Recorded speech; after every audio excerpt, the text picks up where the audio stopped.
열왕기하 9장 21절부터 보도록 하겠습니다. 21절 봉독합니다. 요람이 이르되 메우라 하매 그의 병거를 메운지라. 이스라엘 왕 요람과 유다 왕 아하시야가 각각 그의 병거를 타고 가서 예후를 맞을새 이스라엘 사람 나봇의 토지에서 만나매 요람이 예후를 보고 이르되 예후야 평안하냐 하니 대답하되 너의 어머니 이세벨의 음행과 술수가 이렇게 많으니 어찌 평안이 있으랴 하더라. 요람이 곧 손을 돌이켜 도망하며 아하시야에게 이르되 아하시야여 반역이로다 하니 예후가 힘을 다하여 활을 당겨 요람의 두 팔 사이를 쏘니 화살이 그의 염통을 꿰뚫고 나오매 그가 병거 가운데에 엎드러진지라. 아멘. 24절까지 봉독해 드렸습니다. 지난주 마지막 부분에서 보니까 이 예후가 길랏 라못에서 전투를 하다 말고 하나님의 기름 부음을 받고 난 다음에 갑자기 회군을 했습니다. 그래서 아람과의 전투를 멈추고 이스라엘 왕궁으로 들어왔습니다. 왕궁으로 진격을 하는데 그 발걸음이 너무 빠릅니다. 지난주 그 마지막 끝에 보면 이런 표현이 있어요. 다수꾼이 또 전하여 이르되 그도 그들에게 갔으나 돌아오지 아니하고 그 병거 모는 것이 님시의 손자 예후가 모는 것 같이 미치게 모나이다. 예후가 병거를 몰고 왕궁으로 진격을 하는데 마치 미친 듯이 몰고 오더라 그 말이죠. 원래 군인들이 왕궁 앞에서는 조심해야 됩니다. 왕이 있는 도성에는요 함부로 군대가 움직일 수가 없습니다. 거기는 왕의 근위대들이 있고요. 근위대들 외에는 쉽게 말하면 허락되지 아니한 군사는 올 수가 없습니다. 그런데 지금 왕이 오라고 한 적도 없는 이 군대가 전장터에 있어야 할 군대가 갑자기 쏜살같이 달려옵니다. 이거는 뭔가 굉장히 불길하지요. 그래서 파수꾼의 보고를 받은 요람 왕이 먼저 그 사자를 보냈습니다. 사자를 보냈더니 안 돌아와요. 그래서 두 번째 또 보냈더니 또 안 돌아와요. 그러니까 이거는 틀림없이 저 예후가 반역을 하는가 보다 싶어가지고 그래서 21절 요람이 이르되 메우라 이렇게 얘기를 하죠. 메우라 이 말은 이제 그 근위대들한테 명령을 한 거예요. 내 앞을 다 에워싸라 그 말이죠. 에워싸라. 지금 쉽게 말하면 예후가 반역을 하기 위해서 쫓아오니까 나를 보호해라 그 말이죠. 그래 놓고 때마침 거기에 아하시야가 와 있었죠. 그러니까 아하시야 보고 우리 한번 밖에 나가 봐야 되겠습니다. 지금 예후가 저렇게 미친 듯이 달려오는데 우리 같이 나가 봅시다. 이렇게 얘기한 거죠. 그랬더니 또 이 철딱선이 없는 이 아하시야는 그렇게 하지요 하고서 같이 나가서 예후를 맞이합니다. 자, 맞이하는데 하필이면 그 자리가 어디냐 하면은 이스라엘 사람 나봇의 토지에서 만나매 이렇게 얘기를 합니다. 그 땅은 지금 그러니까 이 요람이 군대를 이끌고 그들을 마중하러 나간 그 장소가 어디냐면은 이스라엘 나봇의 포도원이에요. 근데 이제 나봇이라 그러면은 이미 열왕기 상 아합 때에 있었던 일이죠. 아합이 그 나봇의 포도원을 굉장히 탐이 났습니다. 탐이 나니까 그 땅을 팔라고 했는데 나봇이 안 팔아요. 그것 때문에 그 아합이 화가 나가지고 막 음식도 제대로 안 먹고 그랬어요. 그랬더니 그의 아내 이세벨이 도대체 왕이 왜 뭐 때문에 그러시냐 그러니까 내가 저 나봇의 포도원을 좀 갖고 싶은데 저놈이 나한테 안 판다고. 그러니까 왕이 뭐 그런 것 때문에 다 걱정을 하냐. 걱정하지 마십시오. 그래 놓고는 자기가 그 지역 장로들한테 거짓말로 그 얘기를 합니다. 그래가지고 한마디로 나봇을 모함을 하지요. 그래서 나봇이 왕을 저주했다. 이런 제목을 들이대고 거기다가 거짓 증인 또 두 사람을 내세웁니다. 그래가지고 그들로 하여금 거짓말로 나봇을 엮어가지고 쉽게 말하면 재판장에 끌어올린 거예요. 오늘날로 말하면은 검찰을 통해서 기소를 한 거죠. 그래 놓고는 거짓 증인을 들이대가지고 결국은 사형 선고를 내리고 하루 만에 돌로 쳐서 죽여버립니다. 그래 놓고 그 땅을 이제 주인이 없는 땅이 돼버렸잖아요. 그러니까 그 땅을 강제로 빼앗아서 왕에게 드리면서 그걸로 선물로 왕에게 드리죠. 바로 그 땅입니다. 이거는 이세벨이 얼마나 사악한지를 보여주는 한 단면입니다. 물론 이세벨은 일단 종교적으로 엄청난 아주 음녀라고 말할 수 있을 그런 여자입니다. 왜 그러냐면 에발의 딸로서 바알신과 아세라신을 데리고 왔습니다. 가져왔습니다. 그리고 그 바알 신전을 만들어 놓고 거기서 정말 그 온갖 음란한 그런 짓들까지 해가면서 그 우상을 섬겼습니다.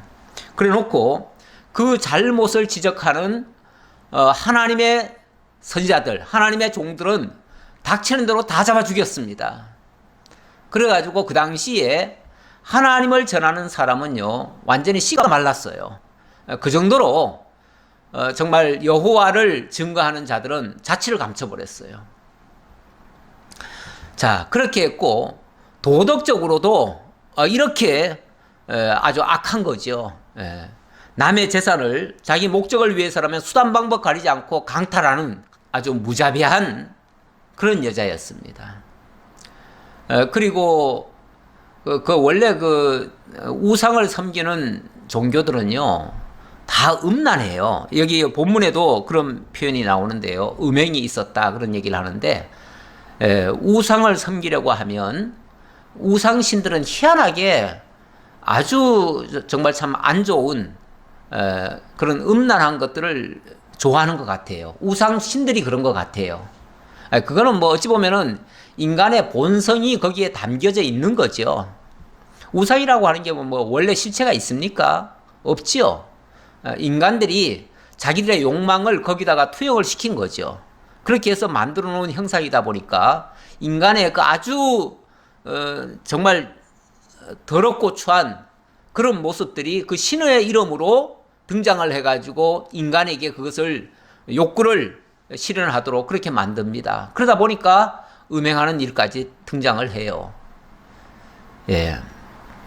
자, 어쨌든 이렇게 해서 요람이 지금 위기감을 느끼니까 일단은 군대를 자기 근위대들을 앞에다 세우고 그리고 이 예후를 맞이하러 갔습니다. 갔더니 가서 이제 요람이 이렇게 묻습니다. 요람이 예후를 보고 이르되 예후야 평안하냐 하니 대답하되 네 어머니 이세벨의 음행과 술수가 이렇게 많으니 어찌 평안이 있으랴 하더라. 예. 너의 어미 그 이세벨이 그렇게 음행과 술수가 많은데 어떻게 평안이 있겠느냐 그 말이죠. 예, 음행이라고 하는 게 하나님을 떠난 그 자체도 음행이고요. 영적 음행이죠. 뿐만 아니라 육적으로도 굉장히 음란한 일들이 참 많았었다 그랬습니다. 이방 종교의 특징이기도 한데요. 이방 종교는 항상 그 음행과도 연관이 돼 있어요. 저는 뭐 직접 보지는 않았지만은 그 그림으로 보면 저 아시아권 뭐 인도나 이쪽으로 보면은 그 이방 종교들이 참 많잖아요. 태국이나 이쪽으로 가면.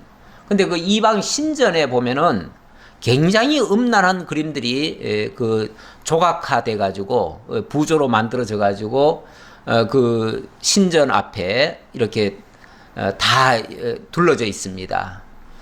굉장히 흉측한 모습들이죠. 그게 어찌 보면 그 신들을 즐겁게 해준다고 그런 짓을 한 거예요. 그리고 실제로 그 안에서 사제들이 그런 짓도 하고요.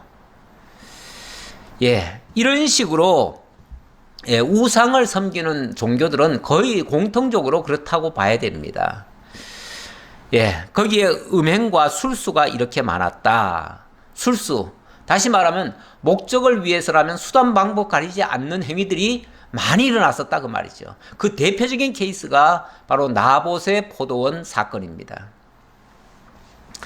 자, 이렇게 정면으로 얘기를 하는 거 보니까 이거는 반역한 게 틀림없다 이렇게 생각 들었죠, 요람이. 설마 했는데, 그렇죠. 그 원래 반역이라는 게 그렇게 쉽게 일어나는 일이 아니잖아요.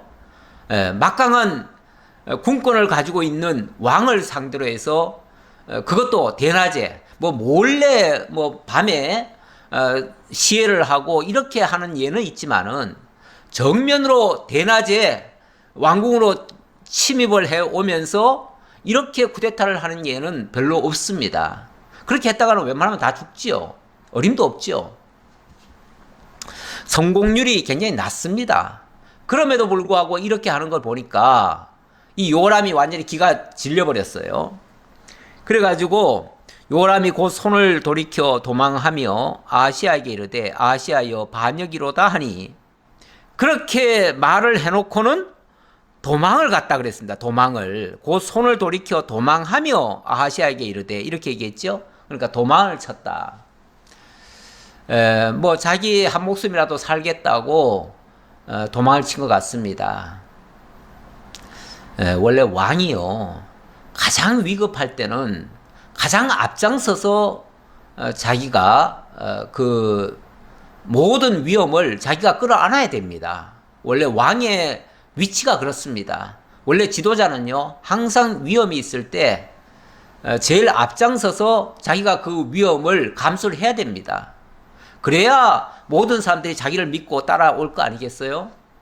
그런데 비열한 이 왕은 군병들이고 뭐고 간에 다 내팽개치고 자기만 살겠다고 도망을 칩니다. 이것도 굉장히 비열한 모습이죠. 예, 그랬는데 예후가 그걸 그냥 내버려 두겠습니까? 예후가 힘을 다하여 활을 당겨 요람의 두 팔 사이를 쏘니 화살이 그의 염통을 꿰뚫고 나오매 그가 병거 가운데서 엎드러진지라. 예후가 활을 쏜 겁니다. 쏘았더니 요람의 두 팔 사이를 쏘니, 아마 요람이 이렇게 하면서 그 병거를 막 몰면서 도망을 갔겠죠. 그런데 이 사이, 사실은 뒤쪽이죠. 뒤쪽. 그림을 제가 하나 가져왔는데요. 요 그림입니다. 이렇게 이제 두 팔 사이에 뒤를 쏜 거죠. 쏘니까 이 화살이 여기서만 꽂힌 게 아니라 이것이 염통을 뚫고 앞으로 나왔다 그럽니다. 얼마나 세게 쐈는지. 보통은 그냥 화살을 쏘면은 그 앞에서 그러니까 맞는 부위에서 조금 깊이 들어가서 내장의 어떤 기관을 쳐서 그렇게 해서 사람이 죽지요. 죽는데 얼마나 세게 했는지 이 화살이 염통을 뚫고 앞으로 나왔다 그 말이에요. 예, 그의 염통을 꿰뚫고 나오매 그가 병거 가운데서 엎드러진지라. 그렇게 되니까 그 순간 하면서 그냥 병거에서 쓰러져 버렸다 그 말이죠. 자, 그랬더니 예후가 그의 장관 빗갈에게 이르되 그 시체를 가져다가 이스라엘 사람 나봇의 밭에 던지라. 네가 기억하려니와 이전에 너와 내가 함께 타고 그의 아버지 아합을 쫓았을 때에 여호와께서 이같이 그의 일을 예언하셨느니라. 자, 이렇게 꼬꾸라지니까 이제 그 자기 부하겠죠. 그 직속 부하 빗갈에게 그렇게 말했습니다. 빨리 가서 네가 달려가서 저 쓰러진 저 요람의 시신을 끌고 와가지고 여기 나봇의 이 포도원에다가 던져라 이렇게 얘기를 한 거죠. 지금 아마 도망을 갔으니까 거기서 조금 벗어났겠죠. 조금 벗어났을 텐데 다시 그 시신을 가져와서 이 나봇의 포도원에 던져라 그 말이죠. 왜요? 그 나봇의 포도원이 바로 아합 왕가의 최고의 악질적인 행위 중에 하나 아닙니까? 그런 어떤 악한 일이 벌어졌던 그 현장이에요. 그 현장에다가 그 시신을 던져놔라. 그 말이에요. 왜냐하면 아합 왕을 그때부터 우리가 섬기지 않았느냐. 아합 왕 섬길 때 우리가 그 사실을 다 목도하지 않았느냐. 그 나봇을 죽게 하고 나봇의 포도를 빼앗아서 그 왕이 차지할 때에 그때 엘리야 선자가 뭐라고 했느냐. 우리 그때 똑똑히 듣지 않았느냐.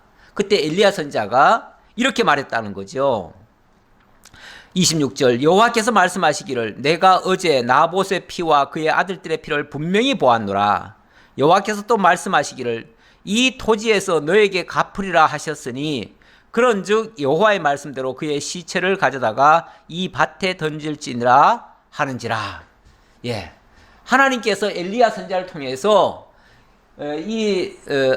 아합의 시체가 이 나봇의 포도원에 던져질 것이다 라고 예언하지 않았느냐. 그거 이루려면은 여기서 이제 아합 그 자체보다도 그의 후손들도 다 포함되는 얘기예요. 그래서 그 후손들이 이 밭에서 죽어야 된다 그 말이죠. 그게 하나님의 말씀을 이루는 거 아니냐 그 말이죠. 하나님이 그렇게 말씀하셨으니 그렇게 이루어져야 되지 않느냐. 그러니까 이거는 단순히 자기의 어떤 복수심이나 이런 차원이 아니고요. 개인적인 사사로운 감정에 의해서가 아니라 하나님의 공의를 이루는 심판의 역사다 그 말이죠.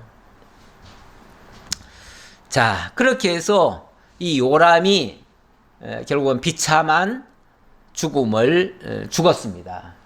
자, 그래 놓고 27절부터 29절의 내용이 이 예후가 여기서 그치지 아니하고요. 이 남쪽 유다 왕 바로 아시아까지 제거를 하네요. 왜 아시아는 왜 또 죽임을 당하는가? 자, 일단 27절 보겠습니다. 유다의 왕 아시아가 이를 보고 정원의 정작길로 도망하니 예후가 그 뒤를 쫓아가며 이르되 그도 병거 가운데서 죽이라 하며 이블루음 가까운 구르 비탈에서 치니 그가 무기토까지 도망하여 거기서 죽은지라. 무기토까지. 예, 지도를 보시면은 지금 이스라엘에서 일어났고요. 그리고 여기서 지금 요람이 죽었죠. 죽었는데 지금 무기토로 도망을 갔어요. 무기토로. 뭐 정작길로 해가지고 도망을 갔다는데 그거는 아마 이 예루살렘 쪽으로 도망가고 싶었지만 지금 길이 열리질 않는 거죠. 그래서 일단은 피한다고 피한 게 이 무기토 쪽으로 도망을 간 거예요. 갔는데 이 예후가 거기까지 쫓아가서 기어코 이 아시아까지 죽였습니다. 아시아는 남쪽 왕인데 남쪽 왕도 어찌 보면 비참하게 이렇게 해서 죽임을 당했습니다. 참 안타까운 일이죠. 어쩌다가 남쪽의 왕이 나라를 비워놓고 북쪽에 병문안을 왔다가 이렇게 비참하게 어찌 보면 객사한 거죠. 비참하게 죽임을 당했습니다. 참 안타까운 일입니다. 사도 바울이 그런 말을 했어요.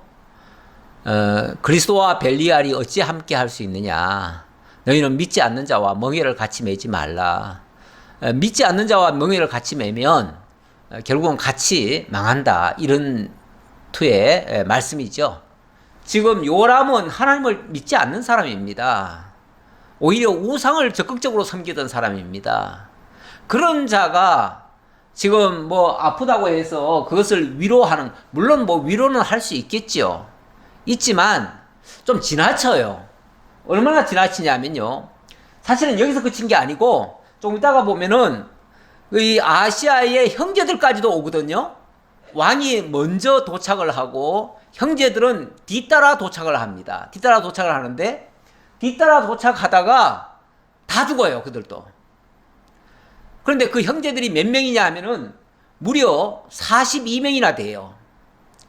아니 도대체 한 나라의 왕이 어려운 일이 발생하면 유고시는 그의 형제들이라도 나를 지켜야 되는데 몽땅 다 이끌고 지금 여기에 다 문안하러 왔어요. 또 오는 길에 여기 또 태우가 있잖아요. 태우, 이세벨. 이세벨한테 쉽게 말하면 이세벨한테 뭐 경배하러 왔나요? 좌우간 이세벨을 만나러 온 거예요. 오다가 결국은 그들마저 다 죽었어요. 이거는 그냥 단순히 인사 온 정도가 아니고요. 아예 완전히 남쪽 유다가 북쪽에 완전히 복속이 된 거나 마찬가지예요. 아니 이렇게 왜 나라를 통째로 갖다 바치듯이 합니까? 이거는 틀림없이 이 아시아의 형제들이 다 누구의 자식들이냐면은 그게 다 아달랴의 자식들이에요. 아달랴가 누굽니까? 아달랴는 바로 이세벨의 딸이에요. 그러니까 북쪽의 이세벨이 남쪽에다가 자기 딸을 시집 보내놓고 완전히 조종을 한 거예요. 조종을. 예. 그러니까 정신적으로 이 남쪽 유다, 이 아시아와 그의 형제들, 결국은 아달랴의 자식들이죠. 그 아달랴의 자식들은 할머니, 바로 태우가 되는 그 할머니 이세벨의 영향력 아래에 있었던 거예요. 예, 영적으로 완전히 지배를 당하고 있었던 거예요. 영적으로. 그런데 이세벨은 완전히 무속의 여자 아닙니까? 무녀죠, 무녀. 한마디로 무녀예요. 그 무녀에게 정신적으로 지배를 당하고 있었다면 이거는 완전히 우상에게 사로잡힌 자들이에요. 전부 다. 그러다 보니까 이게 결국은 하나님의 심판을 받은 거예요. 함께 그 믿지 않는 자와 멍에를 같이 맺다가 함께 몰살당하는 거예요. 비참하지요. 그의 신복들이 그를 병거에 싣고 예루살렘에 이르러 다윗성에서 그들의 조상들과 함께 그의 묘실에 장사하니라. 아합의 아들 요람의 제11년에 아시아가 유다 왕이 되었더라. 네. 이렇게 요람은 11년에 아시아가 유다 왕이 되었었으니까 이건 이제 지나간 얘기예요. 지나간 얘기. 이제 그의 역사가 요 정도였다 그 말인데, 이렇게 해서 요람은 제12년에 죽은 셈이고요. 아시아는 1년 만에 죽은 셈이에요. 예. 그래서 아시아는 왕이 된 지 1년 만에 정말 쓸데없이 북이스라엘에 문병 갔다가 객사하고 뿐만 아니라 자기 형제들까지 모조리 다 잃어버리는 이런 비참한 결과를 맺게 됐습니다. 지금 여기 아시아, 이 아시아 때부터 아시아가 참 어찌 보면은 이렇게 엉뚱하게 이세벨의 교훈을 받고 그로 말미암아 완전히 멸망을 당한 셈인데, 이게 참 희한하게요. 그 예수님의 그 족보에 보면은 다윗 왕의 계보가 쭉 나옵니다. 계보가 나오는데 거기 보면 이런 얘기가 있어요. 마태복음 1장 6절부터 보면요. 이새는 다윗 왕을 낳으니라. 다윗은 우리아에게서 아내에게서 솔로몬을 낳고, 그 다음에 르호보암, 아비야, 아사, 요사밧. 자, 여기까지 나갑니다. 여기까지 나가고, 그리고 요사밧은 요람을 낳고, 이 요람이 요람입니다. 요람이나 원래 그 번역할 때에 조금씩 차이 날 뿐이지 같은 단어예요. 그리고 요람은 우시아를 낳고, 우시아는 요담을 낳고, 아니 요람의 아들이 누굽니까? 원래 아시아 아닙니까? 아시아인데 왜 아시아 이름이 빠졌죠? 그리고 아시아의 아들이 누구냐면 요아스거든요. 요아스고 그 중간에 아달랴가 있습니다. 그리고 그 손주가 또 아마샤입니다. 그런데 그 이름이 싹 빠졌어요. 여기에. 쉽게 말하면 예수님의 족보에도 안 올라갔다 그 말이에요. 이 아시아는 예수님의 족보에도 빠져버렸어요. 이게 이상한 일 아닌가요? 원래 선한 왕이든 악한 왕이든 웬만하면 이름이 다 올라가거든요. 여기 아시아 같은 경우도 굉장히 악한 왕이지만 다 올라갑니다. 올라가는데 어떻게 이 아시아부터 이 아마샤까지는 이름이 다 빠지는가? 물론 뭐 정확한 이유는 우리가 알 수 없지만은 여기에 가장 주된 그 요소가 바로 이 아달랴의 영향이 아닌가 싶어요. 왜 그러냐면 이 아달랴는 바로 이세벨의 딸이거든요. 근데 이 아달랴가 이 아시아가 낳은, 그러니까 자기 자식들이죠. 자기 자식들을 몽땅 다 죽입니다. 몽땅 다 죽여요. 그래 놓고 자기가 왕이 됩니다. 그러니까 이스라엘 역사에서, 이 유다의 역사에서 여왕이 등장을 했어요. 여왕이 등장했는데 그게 바로 아달랴입니다. 이 아달랴가 자기가 직접 남쪽 유다에, 그러니까 북쪽의 여자가 남쪽에 시집을 와가지고 남쪽 유다를 완전히 자기가 다 휘둘러 버린 거예요. 그리고 왕이 될 만한 사람은 다 죽여버렸어요. 심지어 자기 자식들까지 다 죽여버렸어요. 물론 그 중에 한 사람, 요아스라고 하는 사람, 이 사람을 그 당시 제사장이 몰래 빼내가지고 멀리 데려다 놓고 한 6년간을 키웁니다. 어린 애기 그 요아스를 따로 키워요. 이거는 아말랴도 몰라요. 모르는데 자관 그렇게 빼돌려가지고 나중에 요아스가 이제 나이가 조금 들어가니까 그때 어찌 보면 이 아달랴를 제거하고 결국은 이 요아스가 왕이 되기는 됩니다. 되는데 어쨌든 이 아달랴의 영향력 아래에 있던 사람들, 이 아시아는 완전히 그 아달랴의 그 자식들 아닙니까? 예. 이러니까 자식들을 다 죽이고 자기가 왕이 되려고 했던 이런 사람, 아주 무서운 여자죠. 한 나라를 완전히 망치기로 작정을 한 사람이죠. 그러니까 어찌 보면 요 기간은 말은 유다 왕국이지만 실제로는 이스라엘 나라인 거예요. 왜? 이스라엘 여자가 와가지고 완전히 왕노릇을 했으니까요. 그러니까 이거는 이스라엘 역사라고 말해도 과언이 아니에요. 그러니까 아마도 성경상에 그게 족보가 빠지지 않았을까. 이거는 물론 제 추측입니다만은 이렇게 어쨌든 이거는 하나님의 족보에도 지금 못 들어갔다 그 말이에요. 얼마나 비참하겠어요. 왕위를 누린 것도 불과 1년밖에 안 되고 그것도 객사를 하고 그 자식들 몽땅 다 죽고 자기 형제들 몽땅 다 죽고 정말 꺼져가는 등불이죠. 완전히 꺼져가는 등불 하나님께서 마저 끄지 않았기 때문에 그나마 요아스를 하나님이 몰래 숨겨놓게 하고 나중에 왕위를 잇기는 하셨지만 완전히 꺼져가는 등불 같았지요. 자, 이렇게 비참한 시절을 겪게 됩니다. 이게 정말 잘못된 만남에서부터 출발한 이야기예요.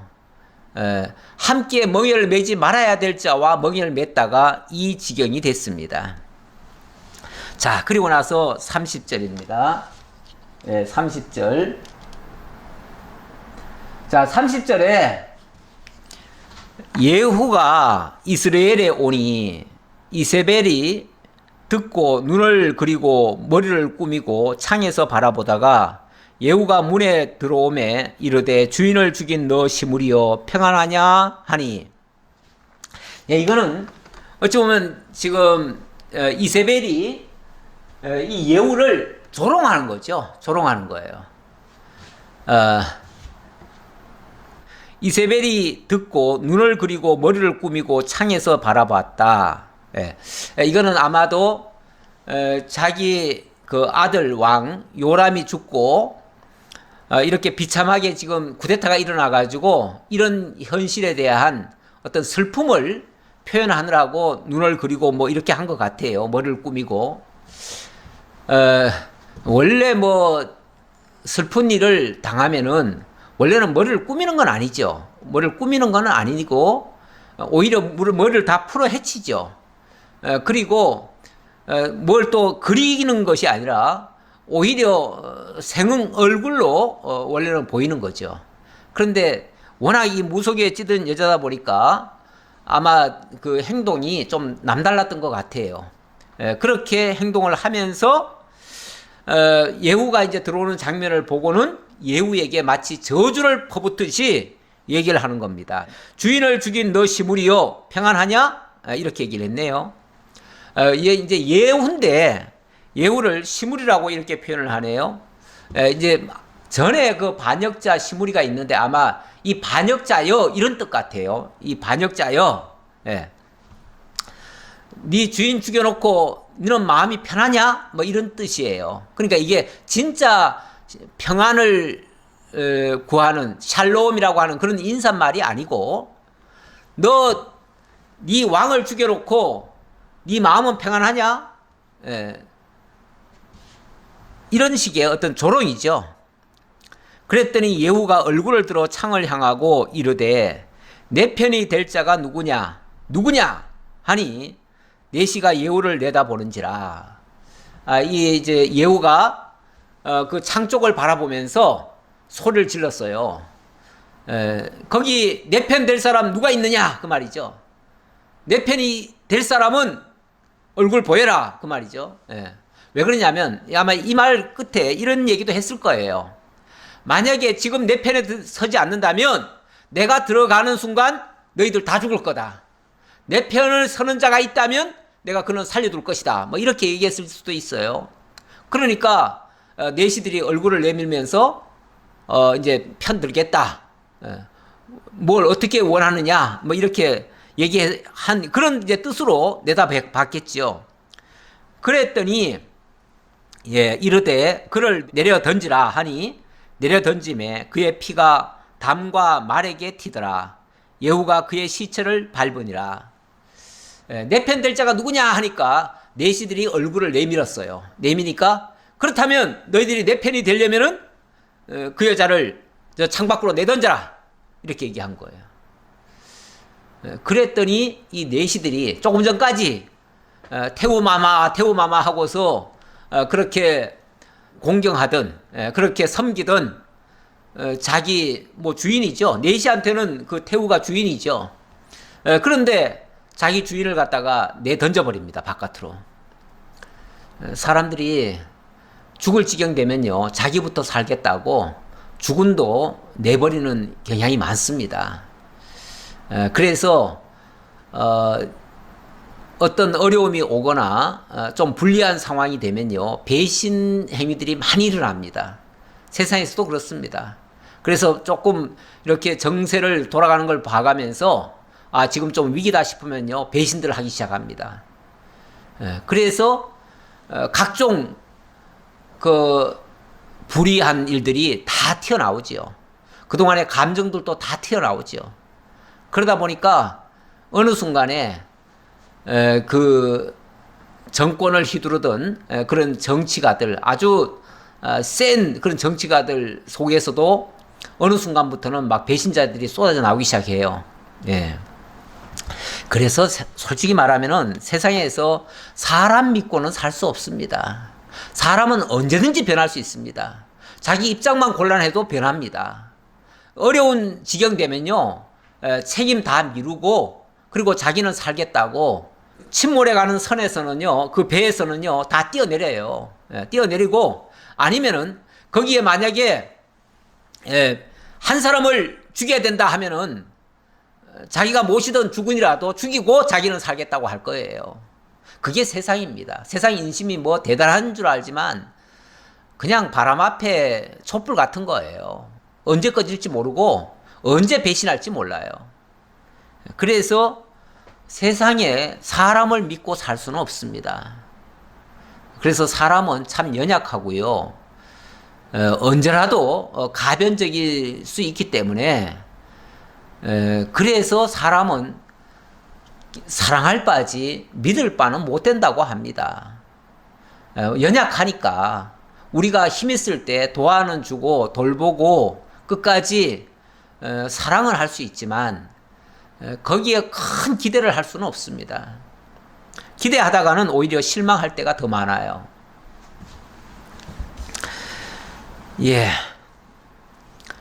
자, 그러니까 이 그 태우를 내시들이 바깥으로 집어 던졌어요.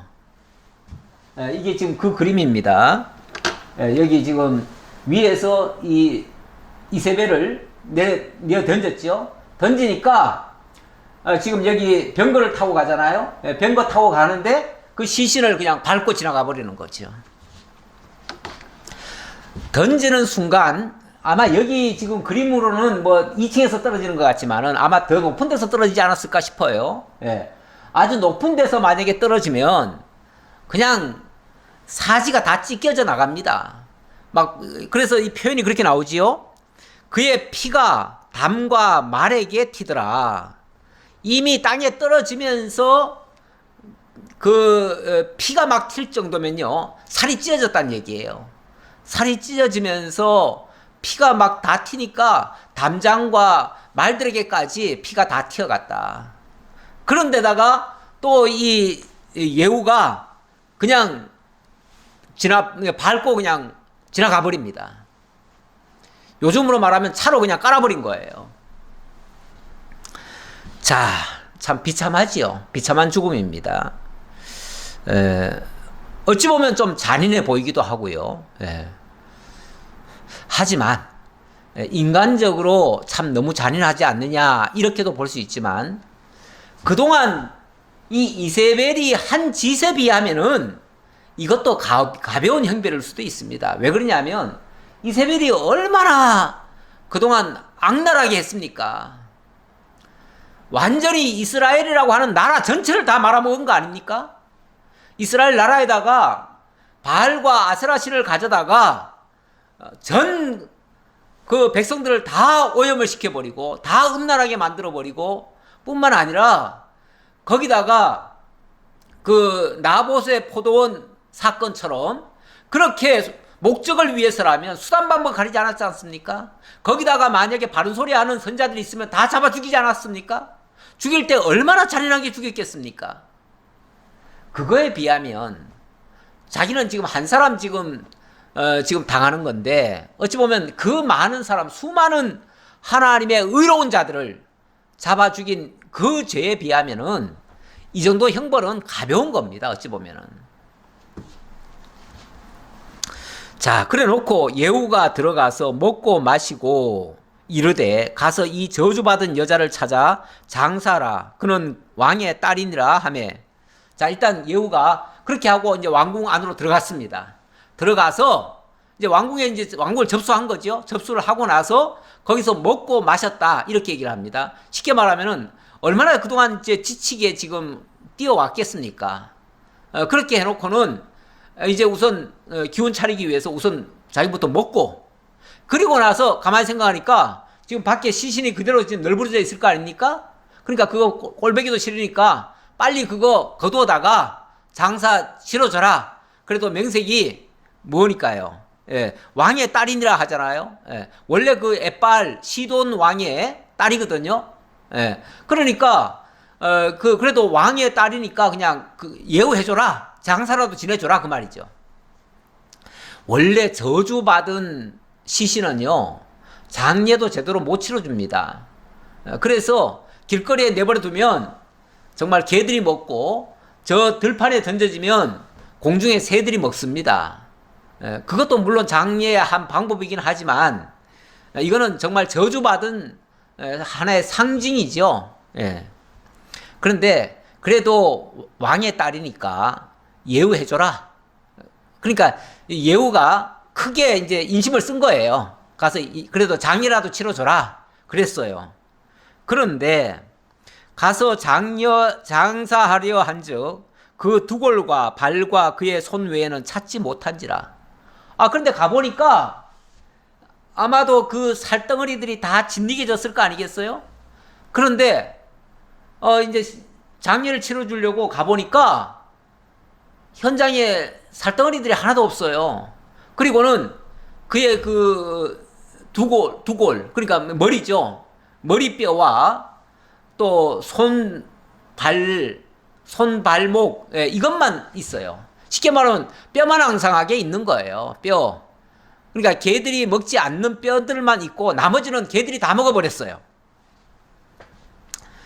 예, 이미 개들이 다 먹어버린 거예요. 예, 그래서 돌아와서 전하니 예후가 이르되 이는 여호와께서 그 종 디셉 사람 엘리야를 통하여 말씀하신 바라. 이르시기를 이스라엘 토지에서 개들이 이세벨의 살을 먹을지라.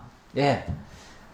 그러면서 그렇게 이제 보고를 하니까 가서 우리가 장례 치러 주려고 하니까 이미 그 살들이 하나도 없습니다. 개들이 다 와서 먹었습니다. 그랬더니 하는 소리가 그렇다면은 그거는 일찍이 엘리야가 예언한 대로 된 거다. 결국 하나님이 그렇게 처결하신 것이다.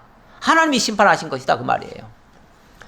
지금 이렇게 되어진 일들이 자기의 사사로운 감정에 의해서 사적 보복으로 지금 한 게 아니고요. 어찌 보면 예후는 사적 보복할 자가 아니에요. 왜냐하면은 그 아까도 얘기했듯이 아합 왕을 섬기던 아합 왕을 모시던 장군 아닙니까? 그런데 무슨 사적 감정이 있겠어요. 거기서 국록을 지금까지 받아왔던 사람인데 그럼에도 불구하고 이런 일을 한 것은 이건 사적 보복이 아니고 하나님의 심판이었다 그 말이죠. 그걸 강조했다 그 말이죠. 그러면서 그 시체가 이스라엘 토지에서 거름같이 밭에 있으리니 이것이 이세벨이라고 가리켜 말하지 못하게 되리라 하셨느니라 하였더라. 그러면서 그 엘리야가 예고할 때 그렇게도 얘기했었다는 거예요. 일단은 그의 시신은 나봇의 포도밭에서 개들이 먹을 것이고, 그리고 나머지는 그 거름더미에서 시체를 찾지 못할 것이다 그 말이죠. 예, 이것이 그녀의 시신이다 이렇게 말할 수 없게 됐다 그 말이죠. 예, 원래 시신이 완전히 훼손돼 버리고요. 그리고 정말 이제 앙상한 뼈만 남았으면 그 뼈는 이제 결국은 쓰레기장으로 갈 거 아닙니까? 이 장례를 치르는 게 아니라 쓰레기장으로 가요. 쓰레기장 가는데 가가지고 이것이 저 이세벨의 시신이다 이렇게 말을 할 수가 없을 정도의 비참한 처참한 상황이 돼 있을 거다 그 말이죠. 그렇게 하나님이 만드셨다. 결국 하나님 말씀대로 된 거다 그 얘기예요. 자, 그렇게 됐다는 걸 얘기하고 이렇게 비참하게 될 것은 나중에 이 이세벨이 얼마나 악한 그 여자였는지를 후대에 그 사도들까지도 이 예를 듭니다. 예를 드는데 이 대표적인 게 요한계시록에 나오는 이 두아디라 교회에 주시는 말씀입니다. 20절에 보니까 그러나 네게 책망할 일이 있노라. 자칭 선자라 하는 여자 이세벨을 네가 용납함이니 그가 내 종들을 가르쳐 깨어 행음하게 하고 우상의 제물을 먹게 하는도다. 이 두아디라 교회는 소아시아에 있는 큰 교회입니다. 큰 교회인데 뭐 외적으로는 사업도 많이 하고 교회가 엄청나게 크고 부흥한 교회였어요. 그런데 거기에 여자 이세벨이 있었다. 자칭 선자라 하는 여자 이세벨이 있었다. 이 말은 진짜 뭐 이세벨이라고 하는 여자가 왔었다는 얘기가 아니고 거기에 쉽게 말하면은 지도자급의 사람이 거기에 목회하는 사람이 쉽게 말하면은 완전히 무속에 찌든 사람이었다 그 말이죠. 그러니까 하나님을 제대로 가르쳐 준 게 아니라 하나님의 이름을 빙자해서 우상에게로 인도했다 그 말이죠. 네. 사실은 그 이스라엘의 그 왕도요, 아합 왕도 바알과 아세라 신을 가져와 가지고 백성들한테는 뭐라고 그랬냐면 이것이 하나님이다 이렇게 소개했을 거예요. 그 대표적인 게 초대 왕이 베델과 단에다가 여로보암이죠. 여로보암이 베델과 단에다가 금송아지를 만들었잖아요. 금송아지를 만들어 놓고 백성들한테 뭐라고 그랬습니까? 너희들 다 이제는 더 이상 예루살렘으로 갈 필요가 없다. 왜냐하면 여기 하나님이 계시다 하면서 우리의 하나님은 여기 베델에 있는 이 그 금송아지다 이렇게 가르친 거 아닙니까? 그러니까 금송아지라고 가르친 게 아니고 금송아지는 우상이다 이렇게 가르친 게 아니고 이 금송아지가 하나님이다 이렇게 가르친 거죠. 이거는 명백한 이세벨의 교훈이죠. 이렇게 되면 백성들이 하나님을 섬기는 게 아니라 결국은 하나님을 빙자해서 우상을 섬기는 겁니다. 우상이 뭡니까? 영적으로 말하면 하나님보다 더 좋아하는 겁니다. 이 세상에 있는 것들을 추구하는 것들입니다. 우리가 믿는 하나님은요, 하늘에 계신 우리 아버지, 우리 주기도문에 나오는 것처럼 영원하신 하나님, 그분이십니다. 그분이 진짜 하나님이신데 이 세상에 어떤 물질을 가져다 주고 복을 가져다 주고 이 세상에 풍요를 가져다 주고 질병을 고쳐주고 뭐 이런 식의 신을 만약에 소개한다면 그 신은 우리가 믿는 원래 그 하나님이 아니에요. 그 하나님이 아니고 이 이세벨이 가르쳐준 바알과 아세라 신이에요. 바알과 아세라 신이 이 세상에 풍요를 가져다 주는 신 아닙니까?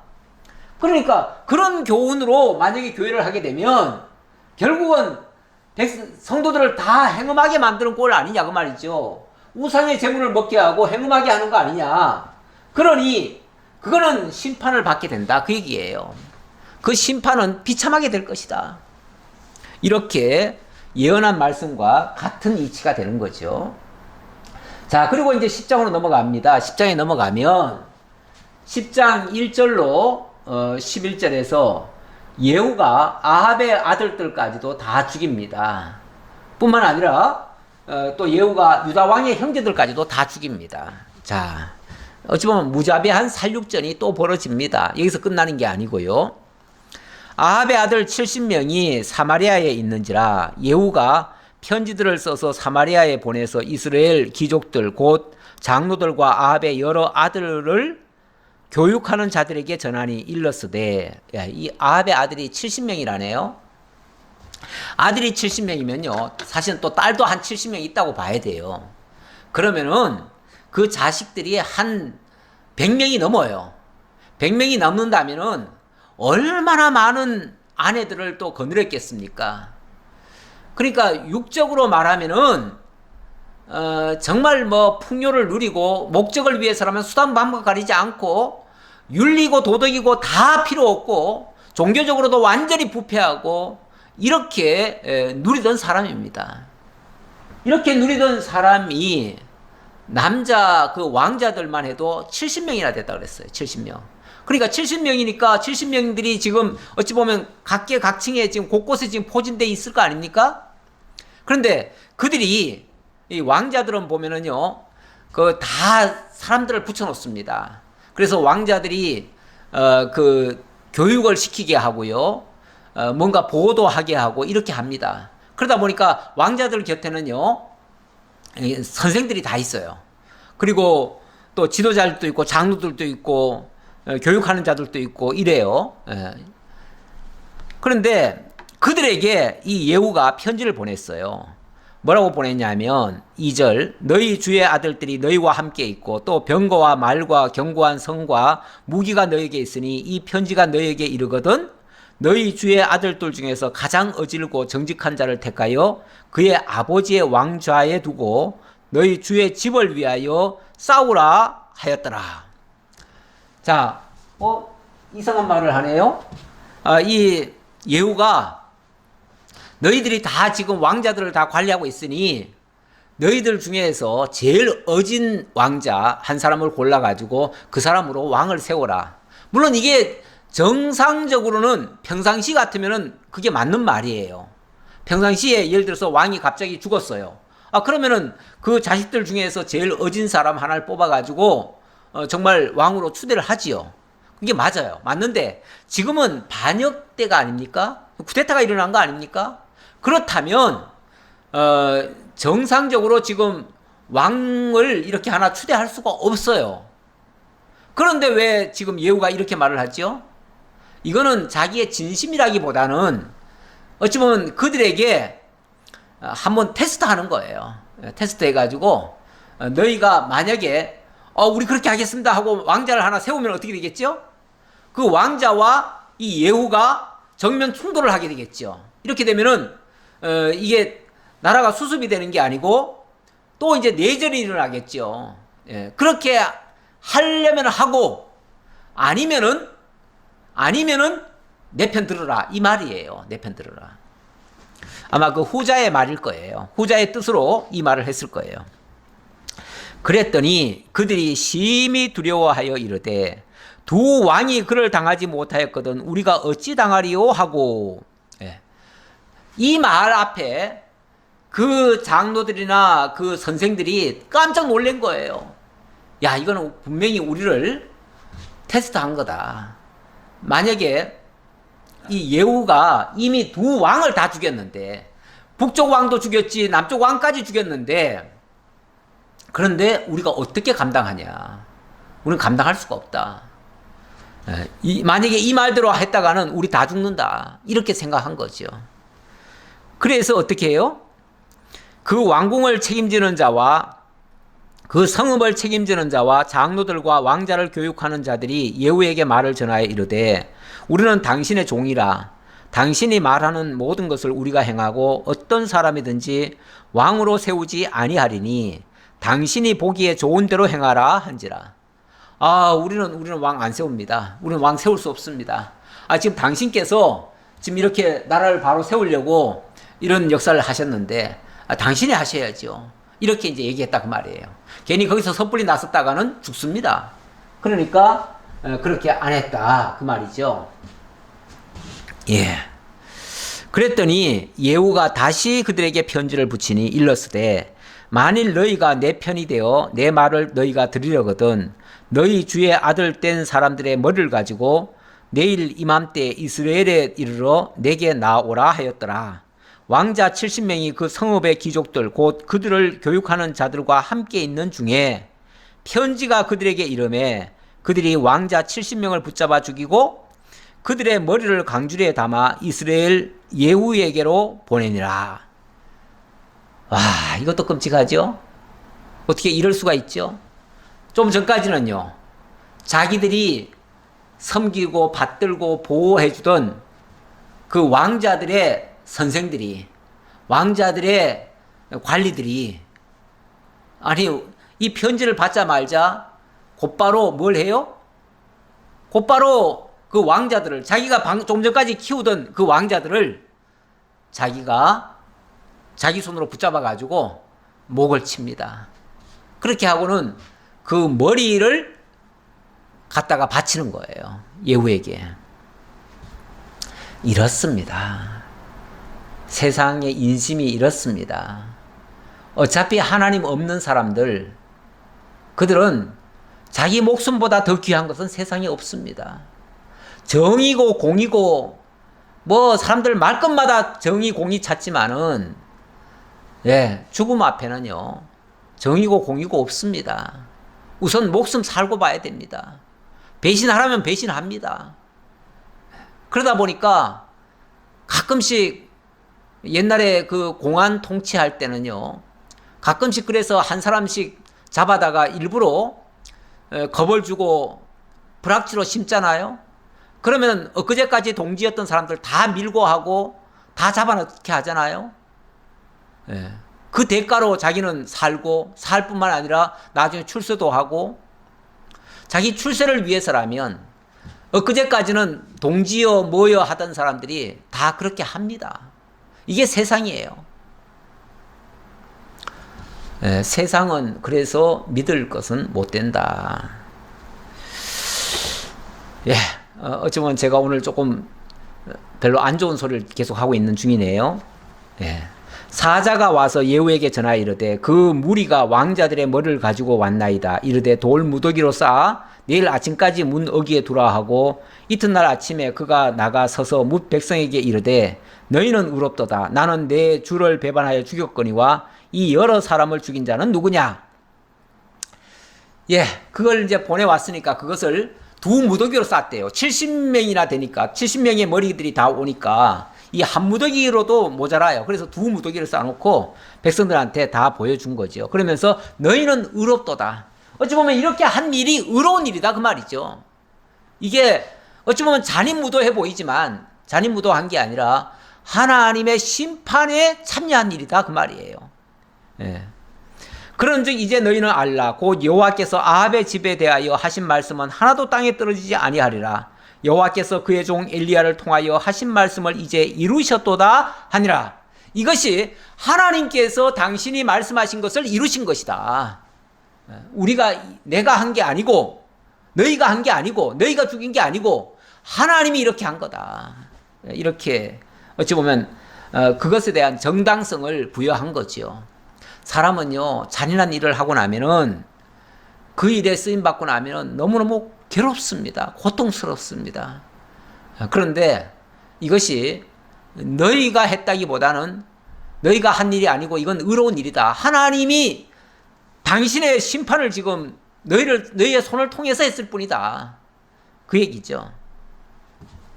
예후가 아합의 집에 속한 이스라엘에 남아있는 자를 다 죽이고 또 그의 귀족들과 신뢰받는 자들과 제사장들을 죽이되 그에게 속한 자를 하나도 생존자를 남기지 아니하였더라. 어찌 보면 무자비한 학살을 한 겁니다.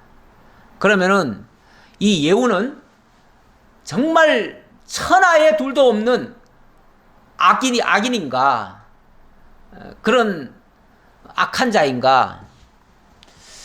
예, 그렇게만은 볼 수 없지요.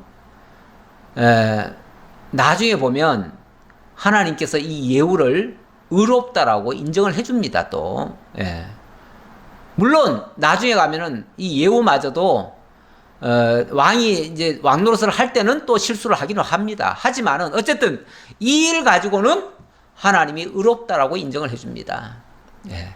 그러니까, 지금 무슨 일이 벌어지는데, 그것이 사람의 사사로운 감정에 의해서 되어지는 일이냐, 하나님의 뜻대로 되어지는 일이냐, 이걸 우리는 이제 좀 이해를 해야 되고요. 어찌 보면 악인에 대한 하나님의 형벌은 그 자체가 또 공의롭습니다. 그러니까 우리가 사람끼리 만약에 적개심을 가지고 뭐 죽이려 하고 정말 악한 생각으로 뭘 한다고 그러면은 그건 되게 나쁜 겁니다. 하지만 하나님의 뜻을 이루는 일에 우리가 쓰임을 받는다면 그것도 하나님의 공의를 이루는 일에 물론 참 악역으로 쓰이는 것은 좋지 않습니다. 그러나 하나님의 선한 목적을 달성하는 데 만약에 쓰여진다면 그것을 굳이 나쁘다고 또 할 일도 아닌 것입니다. 어쨌든 참 오늘 제가 얘기하다 보니까 굉장히 잔인한 장면이 여러 군데 나왔습니다. 참 이런 장면은 참 설명드리기가 쉽지는 않습니다. 저도 지금 전하면서도 좀 땀이 날 정도입니다, 솔직히. 이런 말을 어떻게 제대로 성도님들한테 두려움 없이 이 말씀을 받을 수 있게 할까 참 걱정되는 부분도 사실은 있습니다. 왜냐하면 와, 하나님 너무 무섭다. 저렇게까지 하셔야 되는가, 막 이렇게 무서움을 느낄 수도 있어요, 이런 말씀이. 그래서 사실 이런 표현들은 일반적으로는 참 증거하기가 어려운 말씀이기도 합니다. 그러나 우리가 하나님 말씀이니까 제가 빼놓을 수 없어서 다 전했습니다. 그러면서 동시에 하나님의 의도를 또 제 나름대로는 전해드렸습니다. 부족한 부분은 다음 주에 또 설명을 더 드리도록 하겠습니다. 기도하겠습니다. 아버지 하나님 감사합니다.